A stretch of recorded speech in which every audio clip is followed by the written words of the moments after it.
My world. It has always been shades of gray, always. People talk about the vibrant red of a sunset, or the deep blue of the ocean. I just nod. What else can I do? For me, the sunset is a fading of light. The ocean, a vast, moving grayness. Flowers in a park? They are delicate shapes, yes, different textures, but their famous colors? Just muted tones. Light gray for a rose, perhaps. Dark gray for a tulip. It's all the same canvas, just different shades. Even people's clothes are a symphony of charcoals, silvers, and slates. Imagine that. Your whole life a black and white film. That is my reality. It's not sad, not anymore. It just is. A fact of my life.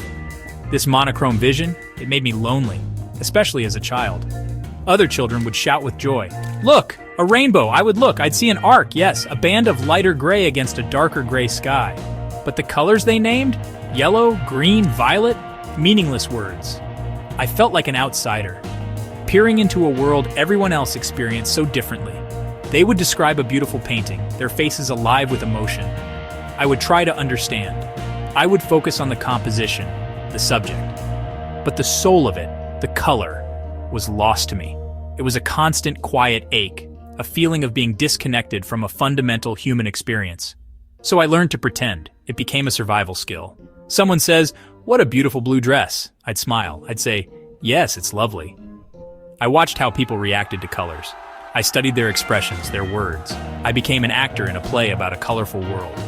It was exhausting, this constant vigilance, this need to interpret social cues without the primary information. It made me quiet, very observant. I had to be. I learned to read faces, to listen to tones of voice. These became my colors, my way of understanding the emotions that hues supposedly conveyed to others. Perhaps that's why I became a bus driver, driving my route day in, day out.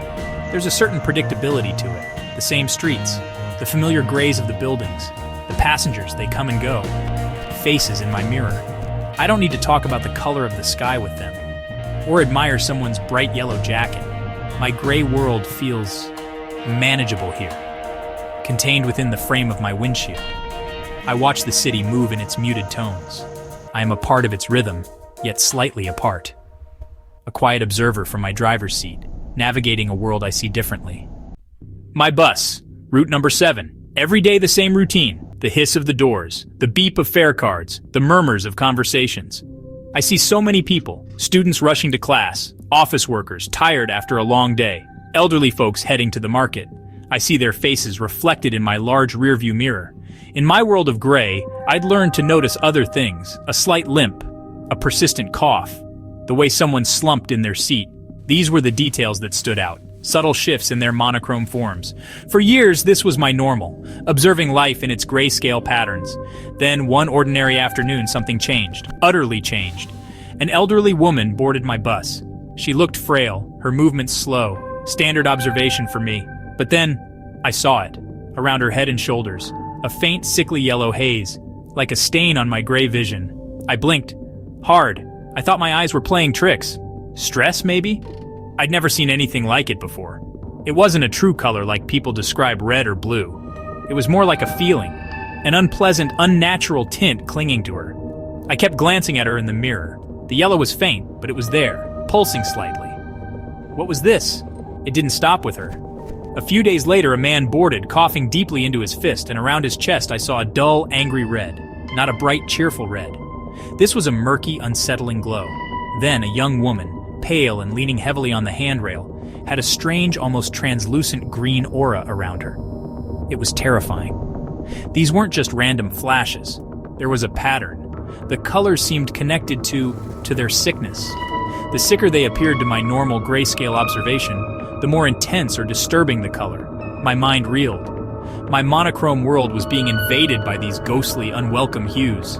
The realization hit me slowly, then all at once, like a cold wave. This wasn't my eyesight getting better. It wasn't a return to the world of color I'd never known. No, this was something else, something new, something specific to illness. The colors were a sign, a warning perhaps. My gray world, once predictable, now held these terrible secrets. I, Park Hyun-woo, the man who couldn't see a red apple, could now see the invisible aura of sickness. It was an awful, unwanted gift, a terrifying new layer to my already complicated vision. My quiet observations were no longer just about posture or a cough. They were now tinged with these spectral, alarming colors. My mind flashed back. Years ago, medical school. Yes, I was there once, young, full of ideals. I wanted to help people, to heal them. But the textbooks, the diagrams, all those colors distinguishing tissues, veins, conditions, it was a struggle. I didn't understand then that my vision was so different. I just thought I wasn't smart enough, not observant enough in the way they demanded. I eventually dropped out. The irony. Oh, the terrible irony. Now I could see sickness in a way no doctor could. These vivid, terrible colors, a language of disease only I seemed to understand. A far cry from the detailed academic knowledge I once sought. One day the color was too strong to ignore. A middle-aged man boarded. He looked tired, but not overtly ill to a casual observer, but around him, a deep, throbbing purple.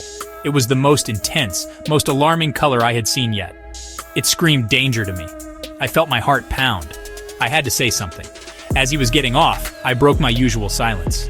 "Sir," I stammered, "are you feeling all right? Perhaps you should see a doctor." He just looked at me, annoyed. "I'm fine," he snapped, and walked away. My words felt foolish, intrusive. I watched him go, the terrible purple fading with his figure. What had I done? A week later, I heard snippets of conversation from passengers who knew him. The man had collapsed, a severe, undiagnosed heart condition. He was in critical care. Guilt, it washed over me, cold and heavy. I saw it. Something was terribly wrong, but I couldn't make him listen. How could I? "Excuse me, sir, you have a terrifying purple aura." They would call the authorities, think I was crazy. And who could blame them? I remembered trying to explain my gray vision to doctors when I was younger, their polite skepticism, their suggestions of stress or even psychological issues. They didn't understand then. They wouldn't understand this. This new sight, it didn't connect me to others. It pushed me further away, deeper into my own isolated world. Who could I share this with? My colleagues at the bus depot? They already thought I was a bit strange, the quiet one, my family. They had struggled enough to understand my monochrome vision. This would be too much. So the colors became my secret, my silent, terrifying companions. Each vibrant, sickly hue, a fresh wave of responsibility, of fear. I was seeing things I wasn't equipped to handle. I wasn't a doctor anymore. I was just a bus driver, haunted by the colors of other people's pain. The loneliness was immense. The colors. They never went away. Every shift, every route, a new gallery of ghostly ailments. A pale blue mist around someone with a lingering cold. A sharp, acidic green for digestive troubles. A deep, bruised orange for chronic pain. It was like watching a silent, tragic opera unfold before me daily. I felt like a sentinel, a reluctant guardian, privy to secrets nobody else could see. These passengers going about their lives, unaware of the invisible banners of their illnesses fluttering around them. And I, the driver, saw it all. It was an immense, unspoken weight on my shoulders each time I started the engine. Slowly, very slowly, my feelings began to shift.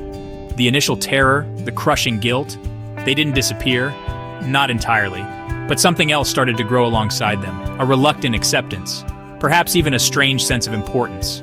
I couldn't cure anyone. I couldn't diagnose them with any certainty. But I could. I saw their hidden struggles. In a world where so much suffering goes unnoticed, I was a witness. This strange, unwanted ability, it gave my life a new, albeit somber, dimension. I was no longer just the man who couldn't see color. I was the man who saw the colors that truly mattered. My job, it transformed. Driving the bus wasn't just about schedules and stops anymore. It became an act of quiet vigilance, an act of bearing witness. I couldn't announce, madam, your aura is a concerning shade of gray-violet today, but I could be gentler. If I saw a particularly troubling color around an elderly passenger, I'd make sure my starts and stops were exceptionally smooth. I'd offer a small, almost imperceptible nod of acknowledgement, a moment of silent empathy. I couldn't fix them in the medical sense I once dreamed of, but perhaps in these small ways, I could offer a different kind of mercy, acknowledging their unseen battles. The world for me is still predominantly gray. The sky, the buildings, the clothes, that hasn't changed. But it's no longer a flat, monotonous gray. It's a backdrop, a canvas against which these terrible, beautiful, significant colors now appear. I am still Park Hyun-woo, the bus driver, still a man who lives a lonely life. But the loneliness has a different texture now. It's not just about what I lack, it's about what I uniquely possess. This strange vision has given me a new lens on humanity. A heavy one, yes, but a lens that shows me the fragile, vibrant, and often painful spectrum of life itself. And in that, there is a strange, profound, and undeniable purpose. Undeniable.